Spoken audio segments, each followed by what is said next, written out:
A transition is underway in Syria today after rebel forces took down the country's brutal dictatorship. It's a moment of celebration and hope for many Syrians, but the future of the country remains unclear. Amy Kiley reports the U.S. and several allies have a stake in what happens next. What happens now in the aftermath of the Assad regime? U.S. interests in the Middle East hang in the balance after the fall of Syrian President Bashar al-Assad's brutal dictatorship.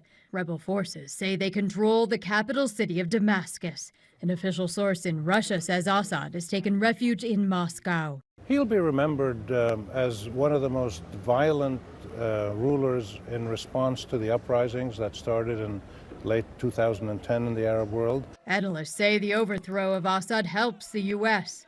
This is good for the Syrian people. It is good for the region. It is bad for Russia and Iran, thus good for the rest of the world.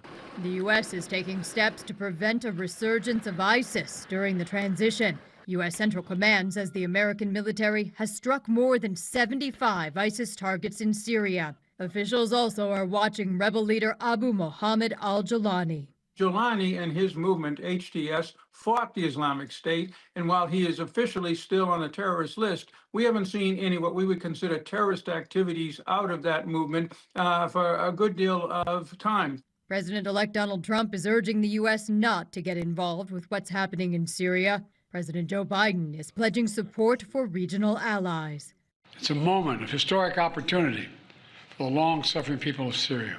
It's also a moment of risk and uncertainty. I'm Amy Kiley reporting.